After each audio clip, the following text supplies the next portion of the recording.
डर, भय, दहशत, खौफ, आतंक इंसानी मन के एक ऐसी अवस्था जो इंसान की समझ शक्ति पर पर्दा डाल देती है। एक डरा हुआ इंसान सिर्फ और सिर्फ अपनी आत्मरक्षा को उत्सुक होता है। इंसान के इसी भय को समाज कई तरह से इस्तेमाल करता है। जब मन में डर घर कर गया हो ना, तो अंधेरे में लटकी हुई रस्सी भी सांप मालूम पड़ती है। कई बार हमारे डर को अपराधी हथियार बना लेते हैं और अपराध को अंजाम देते हैं। मेरठ के एक सुबूर गांव धनपुर में घटी एक ऐसी घटना जिसने पूरे इलाके को, लोगों को दहशत में डाल दिया था।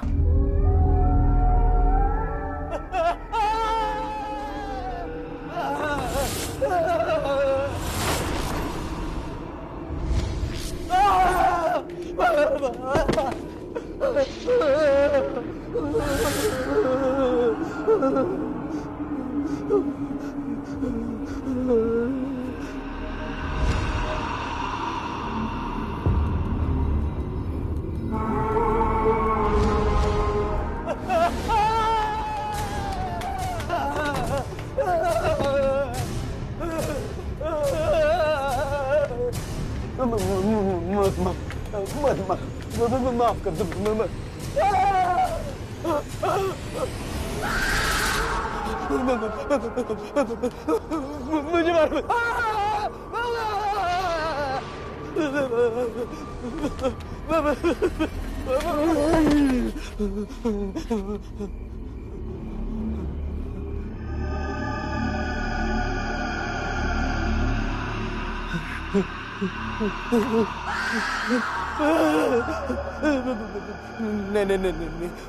नहीं, माफ कर दो। भूल हो गई हमसे जो हमने गुलमोहर का धन बेचने की सोची। मत मारो मुझे, मत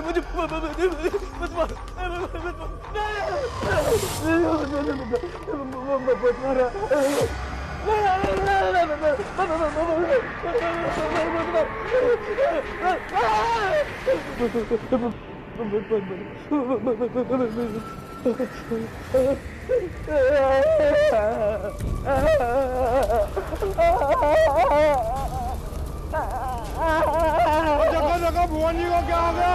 वो आग लग गई। अरे बचाओ कोई बचाओ। अरे बचाओ। अरे आग लग गई भाई, बचाओ।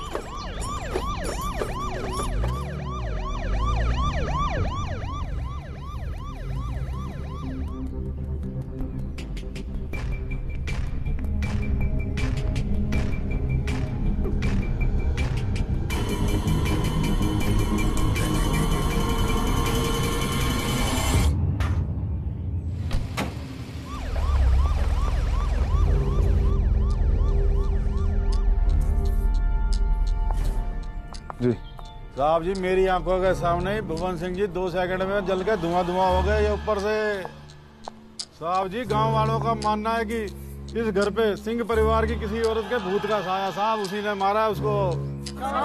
देखिए वहाँ से ऊपर देखा।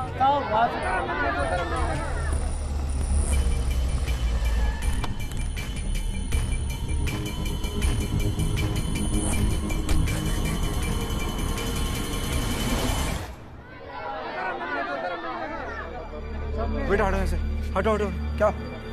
क्या हुआ था ताजी? क्या हुआ? ये भुवन सिंह का भतीजा है साहब। तुम्हारे ताऊजी का ध्यान तो हो गया। क्या बेटा घबरा मत, सारा गांव तेरे साथ है।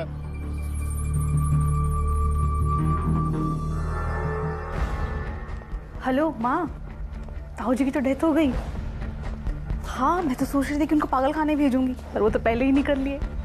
हाँ, सोचो ये 150 एकड़ की प्रॉपर्टी अपनी, मैं तो सोच भी लिया है इसमें मैं क्या क्या करूंगी।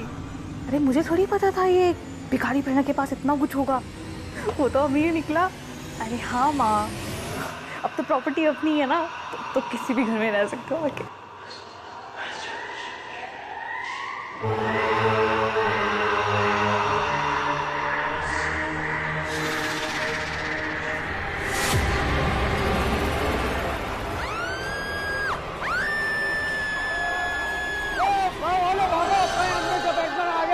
जल्दी चलो फटाफट। जिया, दीदी जिया, उधर देखो। दीदी कहाँ? दीदी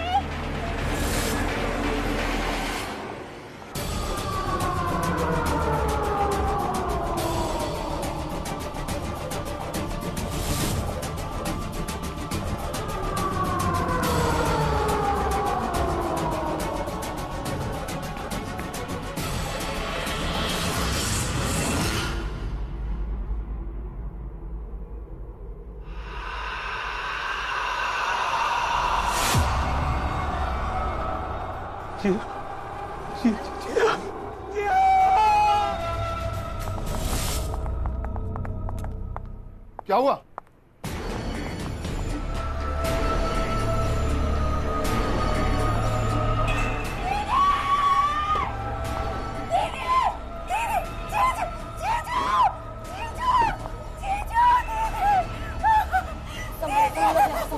सर ये कैसे पॉसिबल है? वही तो, लगभग 15-16 फीट की ऊंचाई होगी। सर इस पूरे कमरे में ऐसी कोई भी चीज नहीं है जिससे ये कर पाना मुमकिन हो। और सर अभी ये लड़की 5 मिनट पहले हमारे साथ नीचे थी, फिर इतनी जल्दी है? मैंने कहा था कि हम मत आना। ये जगह ठीक नहीं है, लेकिन इसने मेरी एक बात भी नहीं सुनी। तुम्हारी लालच की वजह से मेरी दीदी को सजा, तुम्हारी वजह आप से। नीचे चलिए, सब नीचे चलिए। आप चलिए। आप यहीं रुकिए। जी सर। मैंने कुछ नहीं किया, मैंने कुछ नहीं किया। उस चुड़ैल ने मारा मेरी जिया को, उस चुड़ैल ने मारा मेरी जिया को। कुछ नहीं किया। दीदी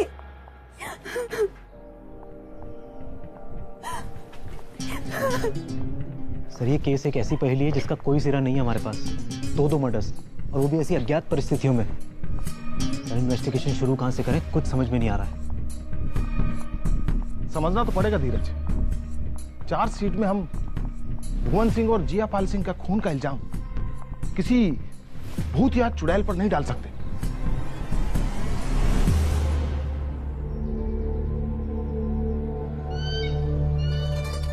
क्या रे मुखिया, ये इतने सारे कमरे, नीचे 10-15 ऊपर, हाँ, और ये चारों तरफ सीढ़ियां बना रखी हैं, किस लिए? रहने वाला बंदा एक, हाँ?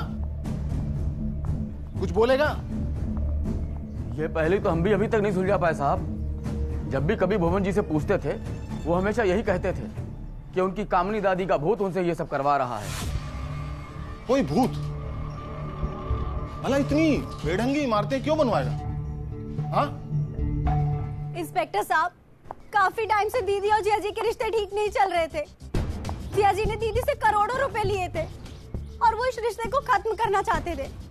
दीदी ने हर बार इस रिश्ते को बचाने की कोशिश की है, इसीलिए मैं आपको पूरे यकीन के साथ कह रही हूँ, ये खून प्रणव जीजा जी ने ही करवाया है।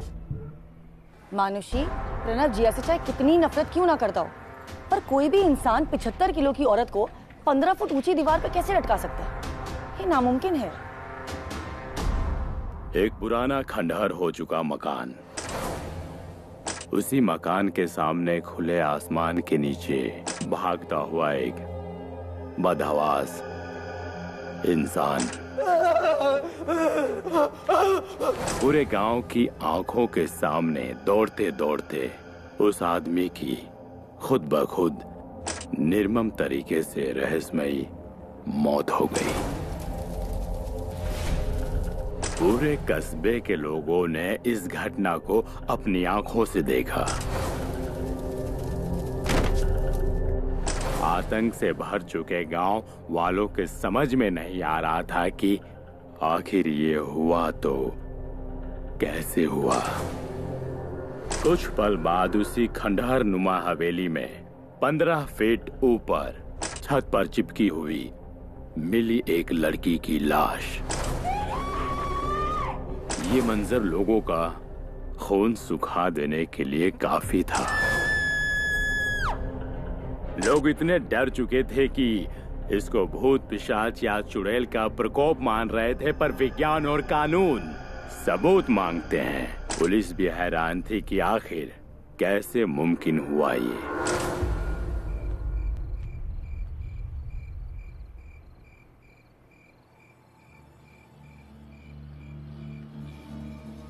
अच्छा हुआ प्रणव बेटा जो तुम हमारे साथ आ गए।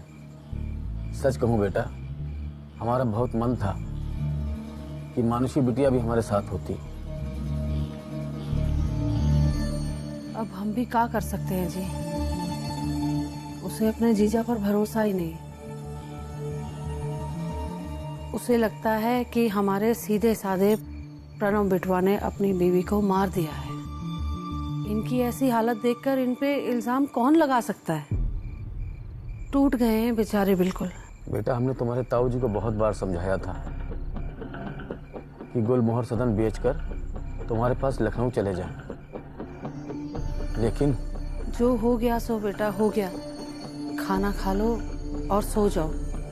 इसे अपना ही घर समझो। कोई दिक्कत हो तो हमें बताना। अच्छा जी,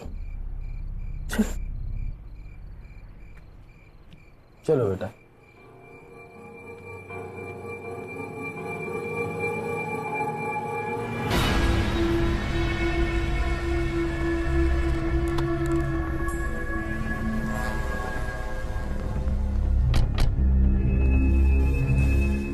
वाह प्रणव, ये तुम्हारे ताऊ जी का घर है? बहुत बड़ा है यार। नमस्ते ताऊ जी, कैसे हैं आप? प्रणाम। खुश रहो। तबीयत ठीक नहीं है आपकी, रमेश बता रहा था। हाँ? बस ऐसे ही है, बस चल रहा है। नमस्ते ताऊ जी। नमस्ते नमस्ते। कैसे हैं? ठीक है बेटा। ताऊ जी, इसको हवेली देखनी थी। हाँ हाँ, दिखाओ ना, दिखाओ।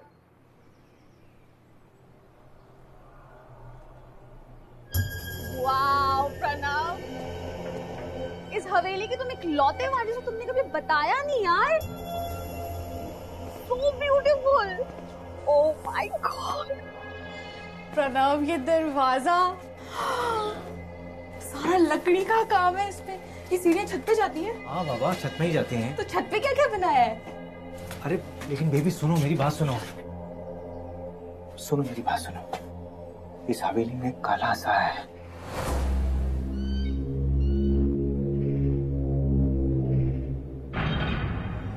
इस हवेली को देखो कितनी सुंदर है, कैसे भूतिया हो सकती है।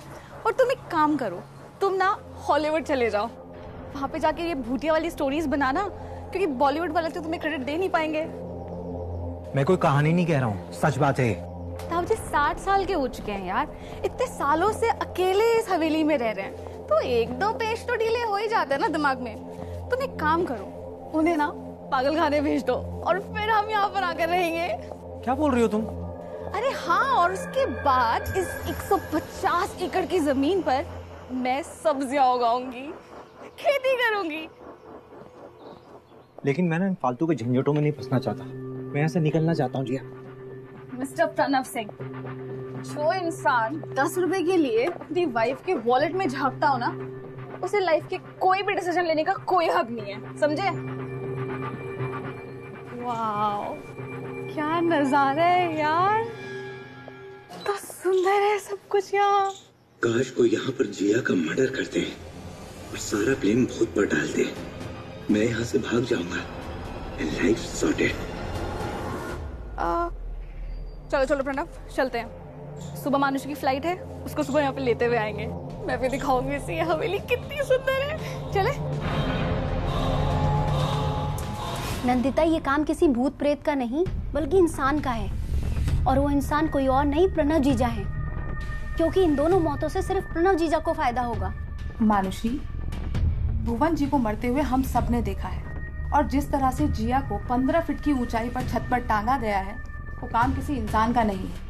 और अगर हम एक बार को मान भी लें कि ये काम प्रणव ने किया है, तो तुम इसे साबित कैसे करोगी?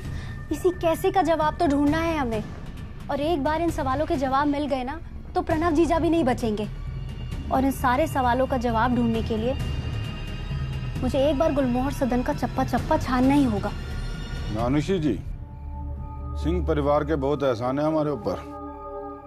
उनकी वजह से ही आज हम तहसीलदार बने हैं।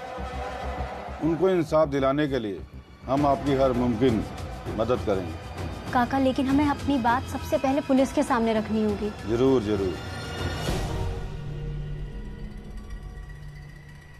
पोस्टमार्टम की रिपोर्ट के हिसाब से भुवन हेलुसिनेशन की दवा लेता था और जिया के शरीर में नींद की ओवरडोज पाई गई थी। सर एक सेकंड, मानुषी ने बताया था कि उसे नींद ना आने की बीमारी है और शायद इसीलिए वो नींद की दवाइयां लेती थी।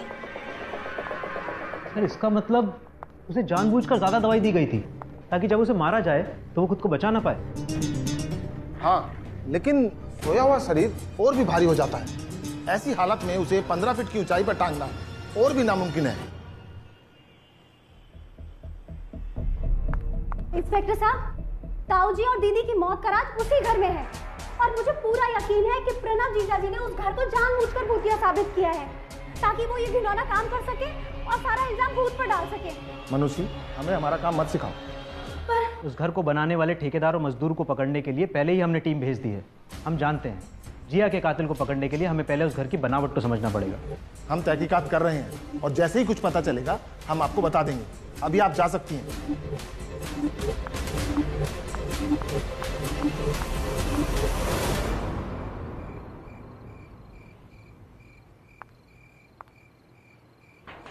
मानुषी, कहाँ चली गई थी तुम बिटिया? हाँ मानुषी, तुम बिना बताए कहाँ चली गई थी? मालूम है हम कितना परेशान हो रहे थे। पुलिस स्टेशन गई थी काका, और अब मैं वहां जा रही हूँ जहां मुझे जाना चाहिए, क्योंकि पुलिस अपना काम अपने तरीके से करेगी। लेकिन मुझे सच्चाई जाननी है और सच्चाई जानने के लिए मुझे गुलमोहर सदन जाना ही होगा। और बेटा ये बहुत खतरनाक होगा। हाँ मानुषी, चाहे जो भी हो, अब इस भूतिया बंगले की कहानी का राज मैं सबके सामने लाकर ही रहूंगी और अपनी दीदी और ताऊ जी के खून का बदला भी लेकर रहूंगी और ये भी साबित करके रहूंगी कि दीदी के शरीर को 15 फीट ऊंचा किसी इंसान ने ही टांगा है। मानुषी,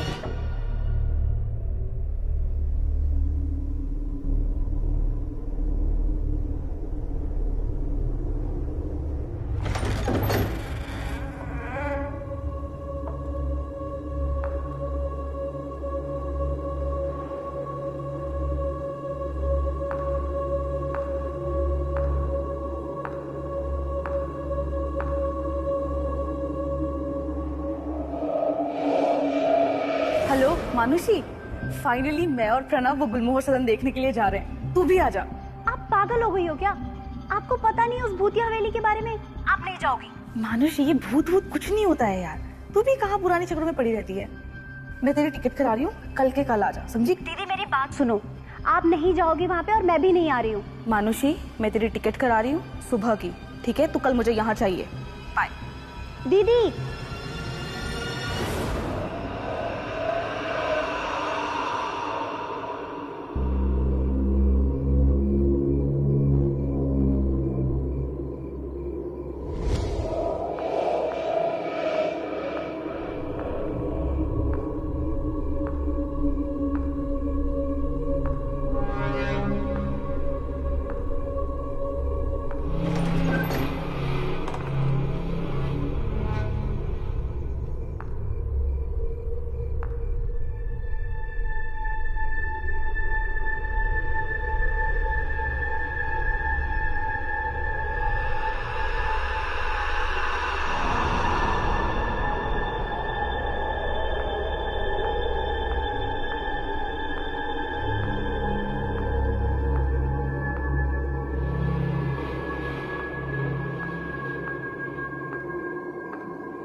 आखिर कोई आम इंसान दीदी के शरीर को इतनी ऊंचाई तक कैसे ले जा सकता है?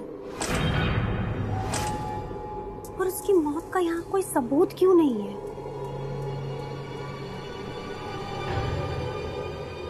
हर सवाल का जवाब मैं ढूंढ के रहूंगी दीदी।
सरिता कहाँ है?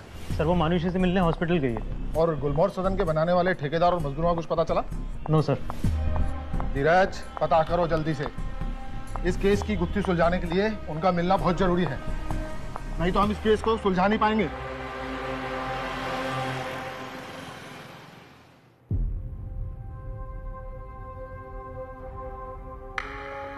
अब कैसी हो तुम मानुषी? ठीक हूँ। बाल बाल बची हो। अच्छा हुआ कि केमिकल तुम्हारे कंधे से होकर गुजरा। हाँ, नहीं तो शायद मेरा भी ताऊ जी जैसा हाल हो जाता। ताऊ जी जैसे? मतलब हम समझे नहीं।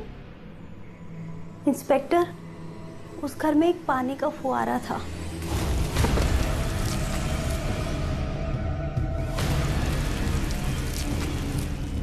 जैसे जब घरों में आग लग जाती है तो पानी के फुहारे से बुझाते हैं, लेकिन उस फुहारे में पानी नहीं था, केमिकल था। ओह, यानी भुवन सिंह को भी उसी पानी के फुहारे से मारा गया है, लेकिन उसमें केमिकल भरकर।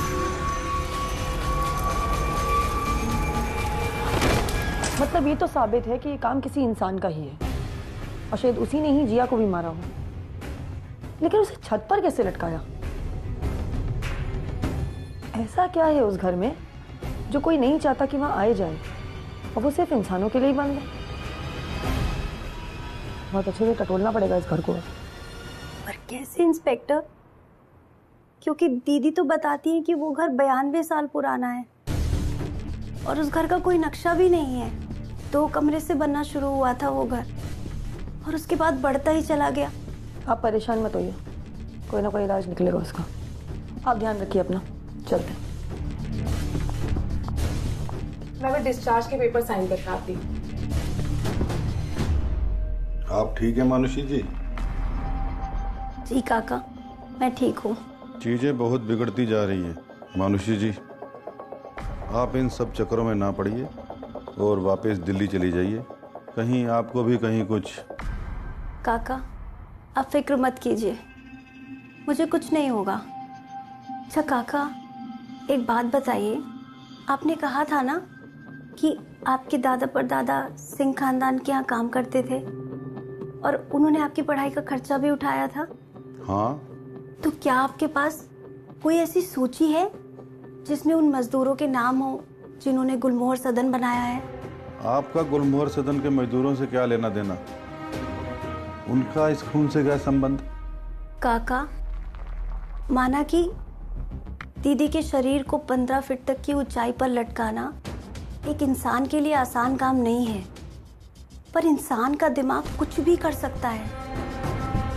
और मुझे ना जाने क्यों ऐसा लग रहा है कि इस सब चीज के पीछे कोई एक ऐसा शातिर दिमाग है जिस तक हम पहुंच नहीं पा रहे हैं। ठीक है, हम देखते हैं। हमारे बाबा और दादा गुलमोहर सदन में मुंशी थे।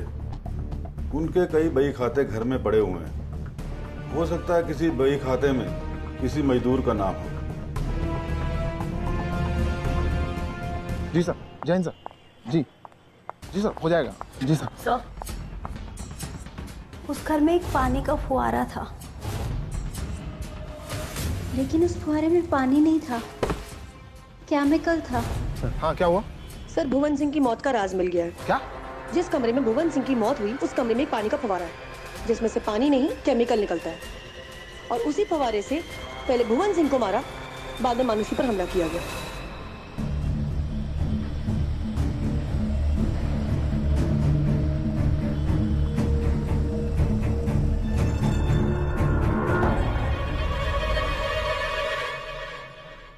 सर, यानी यही वो फव्वारा है जिसके बारे में मानुषी बात कर रही थी। तुम्हें तो इसके बारे में पता ही होगा। मुझे क्यों मालूम होगा सर? सर, ये अंदर ही अंदर बिछा हुआ है।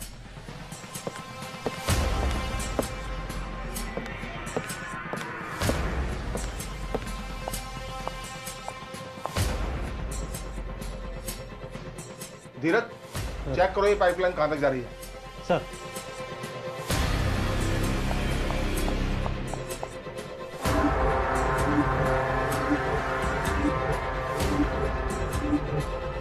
सर ये पाइपलाइन तो काफी दूर तक बिछा रखी है। हाँ, चेक करो आगे तक।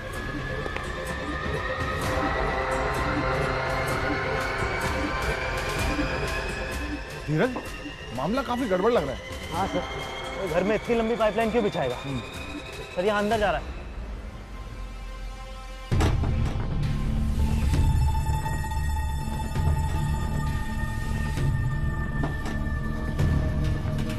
सुरेंद्र, हरिकिशन, बाबूराम, प्रीतम, लक्ष्मीचंद, सीताराम, बाबूराम। इसमें सबसे ज्यादा नाम तो बाबूराम का लिखा हुआ है। गुलमोहर सदन में सबसे ज्यादा काम भी इसी ने किया है। अमोली के गांव के पास ही कहीं रहता है ये।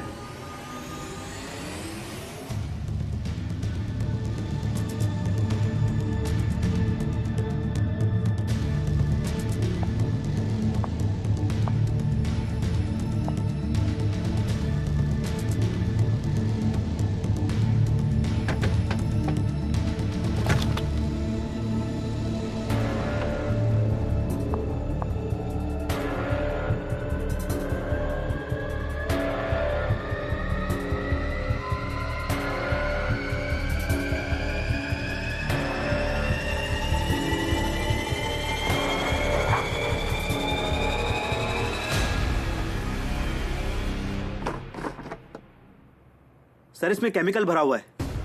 इसका मतलब इसी केमिकल से पहले भुवन सिंह को मारा गया और फिर मानुषी को मारने की कोशिश की गई थी। ये टंकी हटाओ यहाँ से।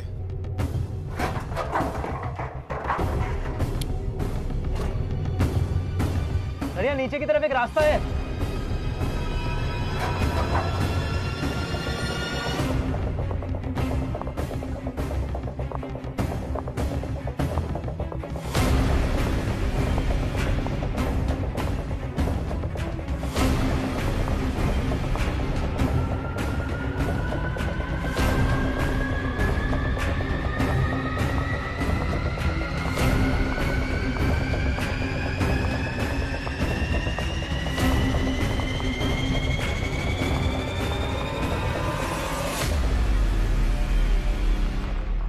सर यहाँ तो ड्रग्स और नकली शराब का कारखाना खोल के रखा हुआ है। इसका मतलब गुलमर्ग सदन से कोई गैर कानूनी धंधा कर रहा था और उसने इस घर को भूतिया बना दिया ताकि कोई आ ना पाए। लेकिन ये किया किसने?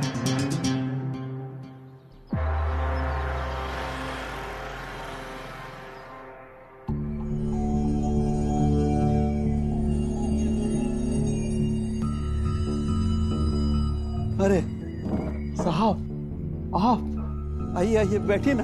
बाबूराम, क्या गुलमोहर सदन तुमने बनाया था? गुलमोहर सदन? वो भूल भुलैया साहब। हाँ साहब, हम नहीं बनवाया था। अच्छे खासे मकान का भूतिया महल बना दिया। भूतिया महल बना दिया मतलब? कहता था कि कामनी दादी की आत्मा आ गई है, हमका मार डालेगी। अपने छुपने के रोज नए कमरे बनवाता था। तो आपको याद है कि उन्होंने कहाँ कमरे बनवाए हैं? ऐसे तो याद नहीं मैडम जी। हाँ, देखेंगे तो बता देंगे।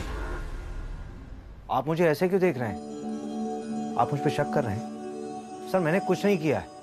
अगर आपको मुझ पे यकीन नहीं है, आप यहाँ पे लोगों से पूछ सकते हैं। मैं सालों बाद इस हवेली में आ रहा हूँ। ये तेरा काम नहीं है और किसका है? तेरे मरे हो ताऊ का? वैसे तो ये तेरा ही घर है ना? हेलो, हाँ मानुषी बोलो। क्या?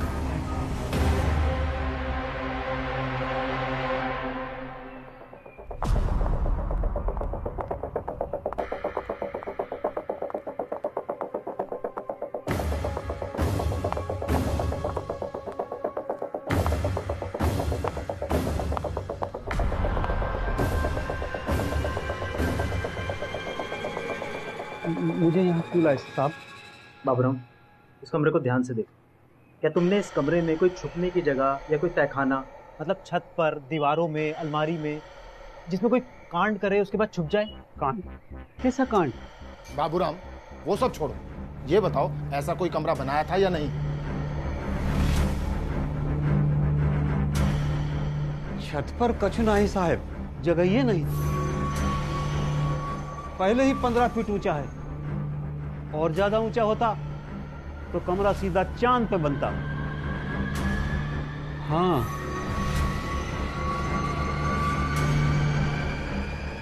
साहब यहाँ एक चक्का लगाए थे हम। एक चक्का हुआ लगाए थे हम। भुवन को झूमर का बहुत शौक था। हर तीसरे महीने झूमर बदलता था। एक चक्का यहाँ लगाया, एक चक्का हम यहाँ लगाए साहब, पर यहाँ कहीं दिख नहीं रहा।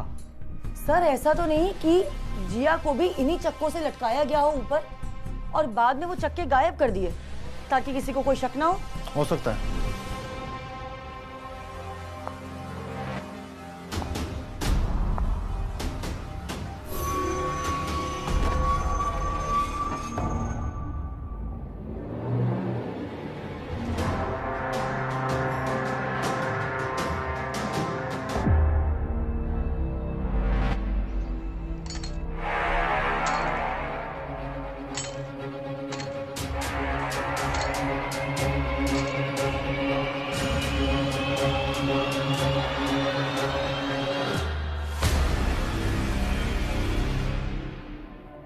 ऐसा ही कुछ किया होगा सर।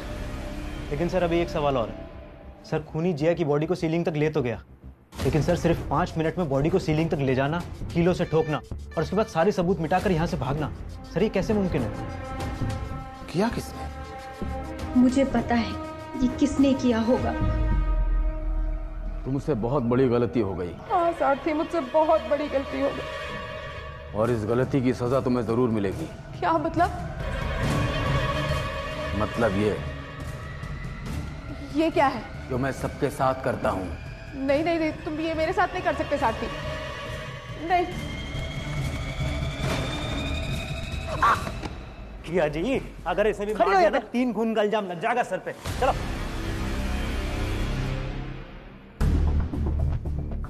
मैंने कुछ नहीं किया साहब। हमने कुछ नहीं किया। नंदिता को केमिकल फव्वारे के बारे में सब कुछ पता था। बाल बाल बची हो, अच्छा हुआ कि केमिकल तुम्हारे कंधे से होकर गुजरा। जबकि मनुष्य ने इससे उस बारे में कोई जिक्र भी नहीं किया। क्या कुछ भी छुपाने की जरूरत नहीं है, सब कुछ सच सच बता दे। बोल। ये सब भुवन का दिमाग था साहब। वही चाहता था कि हम उसकी पुरखों की हवेली को भूत बंगला बना दें, ताकि उसमें नशीली दवाइयों और नकली शराब का धंधा कर सके। और साहब कुछ दिनों बाद धंधा ऐसा चमका कि हमारी तिजोरी छोटी पड़ने लगी। सर, इधर हमारा पैसा बढ़ने लगा और वहाँ लोगों के मन में डर, और आलम तो ऐसा हो गया था कि लोग हवेली की गली में आने से भी डरने लगे। और इसलिए हमने बेखौफ अपना काम बढ़ाना शुरू कर दिया। लेकिन तब हमें एहसास हुआ कि भुवन सिंह का मन अब इस काम से बढ़ गया है। पुख्ता आ गए हैं अब हम इस धंधे से। 900 चूहे खा के बिल्ली हज को चली। तो क्या करें, रे मुसीबत के लिए गधे को बाप बनाया था। मुसीबत खत्म, रिश्ता खत्म। क्या मतलब? मतलब कि अपना कर्जा चुकाने के लिए हमने तुम दोनों से हाथ मिलाया, समझे? सारा कर्जा खत्म और अपने बुढ़ापे के सुकून के लिए भी तिजोरी भर ली है। अब तुम दोनों को समझा रहे हैं, अपना बोरिया बिस्तरा उठाओ और निकलो यहाँ से दोनों। दिमाग खराब हो गया भुवन। ये धंधा हम लोगों ने साथ साथ शुरू किया था। तुम ऐसे बीच में अकेले हमें फंसा कर नहीं जा सकते। हाथ कैसे लगाया तुमने? हाथ कैसे लगाया मुझे? जानते हो हम क्या कर सकते हैं? हमारे कमीनेपन का अंदाजा नहीं है अभी तुम दोनों को। अरे हमने अपने फायदे के लिए अपनी बूढ़ी दादी को चुड़ैल तक बना डाला और इस पुश्तैनी हवेली को भूत बंगला। इसीलिए प्यार से समझा रहे हैं, निकल लो यहाँ से। और अगर हम ऐसा ना करें तो नंदिता जी के साथ जो तुम्हारे नाजायज रिश्तों की खबर है वो तुम्हारी जायज बीवी के कान में डाल दी जाएगी। उसके बाद पूरे गांव भर में जो बदनामी होगी वो तुम दोनों देखना। अभी हम यहाँ से 1 घंटे के लिए जा रहे हैं और जब लौट कर आए तो ये सारा ताम झाम और तुम दोनों यहाँ नजर नहीं आना हमें, समझे? अरे अब क्या करें साथी, इस आदमी ने तो हमें फंसा दिया। नंदिता, अभी तक हम गुलमोहर सदन के नाम पर गांव वालों को जो डरा रहे थे, अगर वो डर सच हो जाए तो? ये कैसे मुमकिन है? भुवन क्यों यकीन करेगा कामिनी के भूत पर? और फिर ये भूत आएगा कहाँ से? भुवन होश में तो बिल्कुल यकीन नहीं करेगा, लेकिन जिन नशीली दवाओं के बल पर हम युवाओं को भ्रमित कर रहे हैं उनका असर भुवन पर भी तो वैसे ही होगा। और फिर नशे की हालत में भुवन भी वही देखेगा जो उसे हम दिखाएंगे। हमने साहब भुवन को नशे की दवाइयां देकर उसको पागल करना शुरू कर दिया।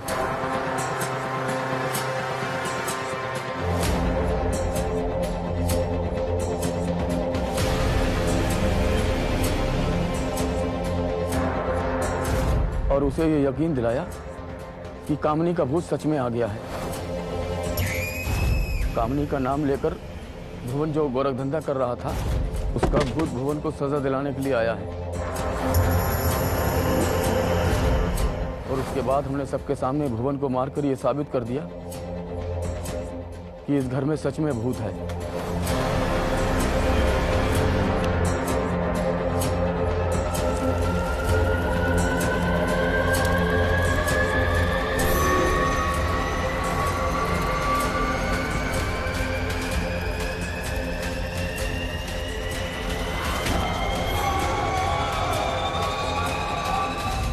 हमारा करोड़ों का कारोबार था साहब यहाँ। हम किसी भी कीमत पर यह हवेली बिकना नहीं देना चाहते थे और ना ही चाहते थे यहाँ आकर कोई रहे। लेकिन जिया यहाँ से जाना नहीं चाहती थी। 150 एकड़ की प्रॉपर्टी अपनी, मैं तो सोच भी लिया है इसमें मैं क्या क्या करूँगी। इसलिए हमें उसे मजबूरन मारना पड़ा। हम जानते थे साहब, भुवन और जिया के मरने के बाद पुलिस भूत वाली बात पर यकीन कर लेगी और प्रणव को यहाँ से ले जाएगी और उसके बाद ये हवेली हमेशा के लिए सील हो जाएगी। और तुमने जिया को छत पे कैसे टांगा? सबसे पहले हमने जिया को भारी मात्रा में नशे का इंजेक्शन दिया। और फिर तख्ते घोड़ी और रस्सी की मदद से छत की ऊंचाई तक लेकर गए।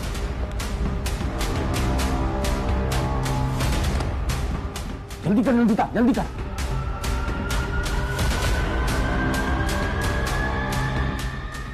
और फिर उसके दोनों हाथ पैरों में हमने कीलें लगा दी और छत के रास्ते से सारा सामान गायब करके भीड़ के साथ जिया को ढूंढने लगे।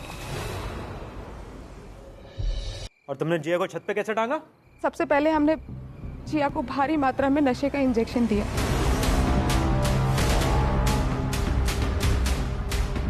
और फिर तख्ते घोड़ी और रस्सी की मदद से छत की ऊंचाई तक लेकर गए। और फिर उसके दोनों हाथ पैरों में हमने कीलें लगा दी और छत के रास्ते से सारा सामान गायब करके भीड़ के साथ जिया को ढूंढने लगे। धीरज, चार्जशीट फाइल करो नंदिता और शांति पर गैर कानूनी नशे की दवाई बनाना, नकली शराब बनाकर बेचना, भुवन और जिया के खून के चार्जेस लगेंगे। थैंक यू इंस्पेक्टर साहब, आपने हमारी बहुत मदद की है। चलो मुखिया जी, हवालात में बैठ के तिजोरियां भरना।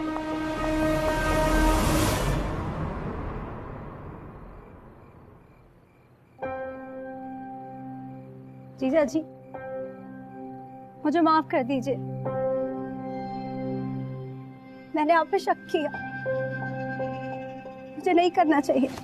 मानुषी, मैं मानता हूं कि मैं जिया से छुटकारा पाना चाहता था, लेकिन उसे तलाक देकर, सिर्फ उसे मारकर नहीं, उसके पैसे चुकाने की हैसियत नहीं थी मेरे पास, इसलिए इस तलाक के चक्कर में फंसकर और पैसे जाया करने की हिम्मत नहीं जुटा पाया। लेकिन हाँ, अब मैं उस गुलमोहर सदन को बेचूंगा और उसका सारा उधार चुका दूंगा। एक कहावत जो बड़े बुजुर्गों से आपने भी सुनी होगी कि 99 के फेर में पड़ना, यानी लालच में पड़ना। 99 अशर्फियां जमा हो गई हैं, बस एक और मिल जाए तो 100 की गिनती पूरी हो जाए। इसी में इंसान उलझा रहता है, पर लालच एक ऐसा अंधा कुआं है जो कभी नहीं भरता। जब 100 अशर्फियां हो जाए तो 200 की चाह उठती है। इंसानी फितरत है ये, और फिर ये लोभ हमसे पाप करवाता है। इस लोभ के कुचक्र को समझिए। मैं रवि किशन आपसे विदा लेता हूँ, फिर मिलेंगे एक नई घटना के साथ, मौकाए वारदात पे। तब तक के लिए शुभ रात्रि, जय